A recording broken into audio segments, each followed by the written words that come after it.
പല ആളുകൾ കൂട്ടം മുങ്ങി വരണം. ഒത്തിരി ആളുകൾ ഇങ്ങനെ കേരളത്തിൽ തന്നെ മുങ്ങി വരിച്ചുകൊണ്ടിരിക്കുന്ന ഒരു പശ്ചാത്തലത്തിലാണ് നീന്തൽ പഠിപ്പിച്ചു കഴിഞ്ഞാൽ അതിൽ നിന്ന് മോചനം കിട്ടുമെന്ന് എനിക്ക് മനസ്സിലായി. അതിൻ്റെ പേരിൽ കഴിഞ്ഞ 16 വർഷം മുമ്പ് ഇങ്ങനെ തുടങ്ങിയതാണ്. ആലുവ പെരിയാറിൽ തന്നെ തുടങ്ങിയതാണ്.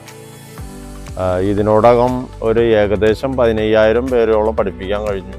പിന്നെ ഞാൻ സാധാരണ ആളുകൾ മുങ്ങി വരിക്കാതിരിക്കാൻ വേണ്ടിയിട്ട് നീന്തൽ പഠിപ്പിച്ചുകൊണ്ടിരിക്കുന്നതിൻ്റെ കൂടെ വൈകല്യമുള്ളവരെയും പഠിപ്പിക്കാൻ തുടങ്ങി. അത് രതീഷിലേക്ക് എത്തിച്ചേർന്നു. അങ്ങനെ രതീഷ് എന്നെ സമീപിച്ചു, നീന്തൽ പഠിക്കാൻ കഴിയുമെന്ന് ചോദിച്ചു. അപ്പോൾ ഞാൻ വരാൻ പറഞ്ഞു. അപ്പോഴും രതീഷ് അരയ്ക്ക് കീഴേക്ക് തളർന്ന ആളാണല്ലോ. അപ്പം ഞാൻ അങ്ങനെ കാലനക്കാതെ കൈകൊണ്ട് ഞാൻ നീന്തി നോക്കി എങ്ങനെ നീന്താൻ പറ്റും എന്നുള്ള. കൈകൊണ്ട് നീന്തൽ വളരെ ശ്രമകരമാണ്. 1.5 കിലോമീറ്ററോളം ആലുവ പെരിയാറ് ക്രോസ് ചെയ്താണ് ഇവിടുത്തെ നീന്തൽ അവസാനിപ്പിച്ചത്. കൂടുതൽ ട്രെയിനിങ് കൊടുത്തു. അങ്ങനെ ഇപ്പം നാഷണൽ ലെവലിലേക്ക് വരെ എത്തി. ഹൈദരാബാദിലേക്ക് പോവാണ് പാരാ സ്വിമ്മിങ്ങിന് വേണ്ടിയിട്ട്. അതിലെനിക്ക് വളരെ സന്തോഷമുണ്ട്.